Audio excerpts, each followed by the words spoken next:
Court ने अनंत और राधिका के तलाक को मंजूरी दे दी थी। जज साहब की इस घोषणा ने कोर्ट में खड़े अनंत और राधिका के चेहरों की चमक धूमिल कर दी। दोनों की जिंदगी का फैसला हो चुका था।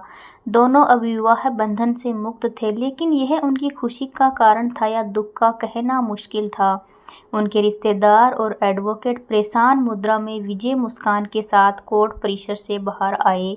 अनंत का दिल टूट चुका था। भारी कदमों से चलता हुआ वह बाहर कॉफी हाउस में जा बैठा। राधिका स्कूटी पर सवार होकर जाने लगी। उसका चेहरा भावहीन था, जिसे पढ़ने में वह असफल रहा। जीवन बहुत विचित्र है जब हार जीत को समझना ही कठिन हो जाता है। दोनों के परिवारों के रिश्तेदार जा चुके थे। दोनों एडवोकेट जो कोर्ट में एक दूसरे से बेइंतहा झगड़ा कर रहे थे, अब एक दूसरे का हाथ पकड़े प्रेम से चाय पी रहे थे। किसकी जिंदगी टूटी, किसके सपने टूटे, किसी को इससे कोई मतलब नहीं था। सभी रिश्तेदार और परिजन जा चुके थे। अब उनकी दखलंदाजी की कोई और संभावना नहीं बची थी।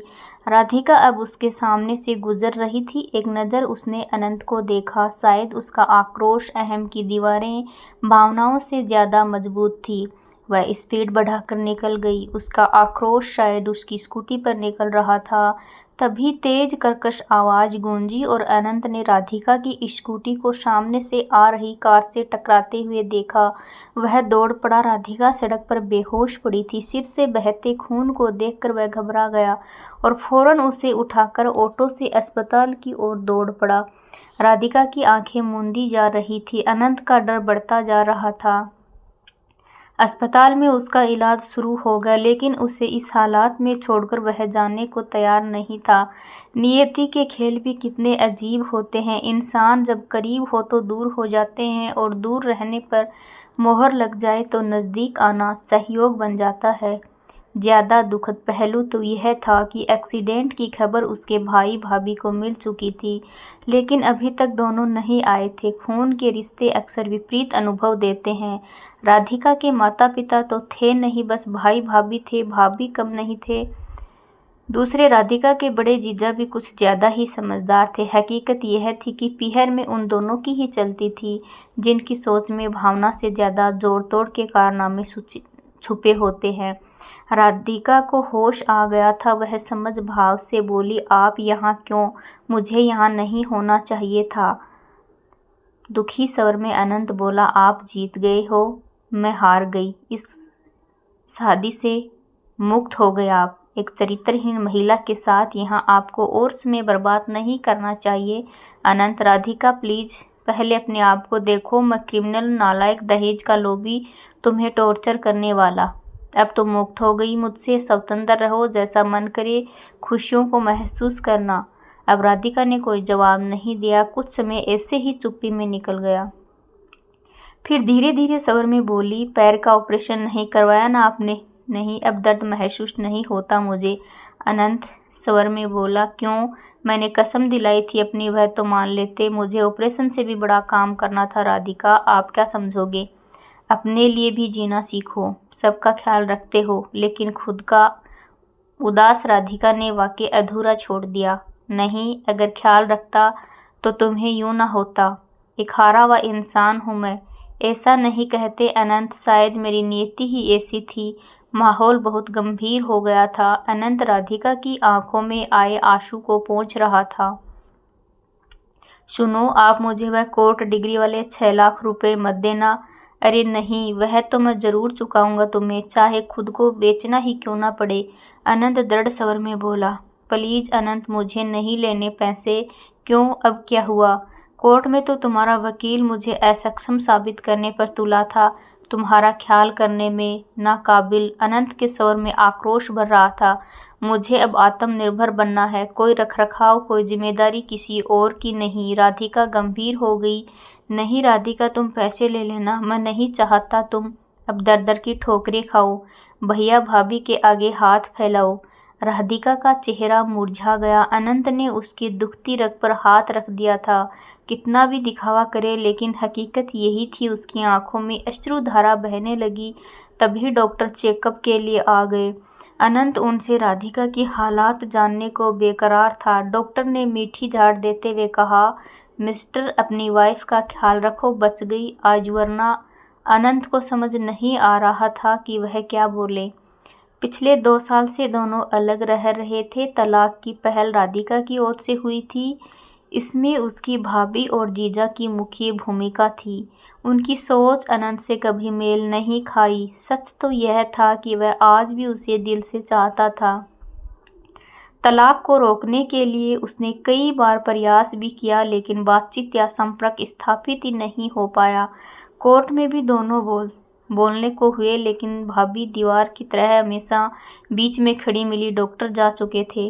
राधिका फिर से बोलने लगी, आप घर जाइए प्लीज, आपकी मम्मी खुशखबरी सुनने को तड़प रही होगी। तुम्हें मैं इस हाल में छोड़कर कैसे जा सकता हूँ, दुखी मन से अनंत बोला। अरे अब तुम्हारा और मेरा रिश्ता ही क्या रह गया है, तुम मुझे ही दोष क्यों दे रही हो? तलाक के पेपर्स तो तुम ही ने भेजे थे। चलो छोड़ो, अब सब बदल गया, अलग रास्ते, नई जिंदगी, इसलिए फॉर्मेलिटी छोड़ो। राधिका की हंसी के पीछे का दर्द साफ झलक रहा था। एक बात पूछूं क्या, तुम्हें सच में लगता है कि मेरे किसी और से प्रेम संबंध थे? अनंत ने उदास स्वर में पूछा। नहीं, मैं जानती हूँ आप ऐसे नहीं हो। फिर तुमने कोर्ट में मेरे लिए ऐसी बातें क्यों कही? इसलिए ताकि आप मुझसे पीछा छुड़ा सको। आपके घर वाले यही तो चाहते थे कि मैं आपकी जिंदगी से दूर हो जाऊं। अनंत कुछ और बोल पाता उससे पहले ही राधिका के भाई भाभी धन धन करते हुए आ पहुंचे। भाई अनंत पर गरजने लगा, मिस्टर, अब क्या जान लेकर ही मानोगे मेरी बहन की? अनंत ने सोचा यहाँ बातचीत करना व्यर्थ है, बिना बात का हंगामा हो जाएगा। भाई राधिका को समझा रहा था कि सब अनंत का ही किया धरा है, वह बदला लेने के लिए उसकी जान तक ले सकता है। राधिका अब और चुप नहीं रह सकी। प्लीज मुझे अकेला छोड़ दो, मैं अब जीना नहीं चाहती। अनंत का वहां रहना अब और संभव नहीं था। घर पहुंचकर उसे एक और झटका लगा। ड्राइंग रूम में बहन बहनोई और सब जीत का जश्न मना रहे थे। टेबल पर मिठाई सजी थी। मानव मन इंसान इतना असंवेदनशील हो सकता है।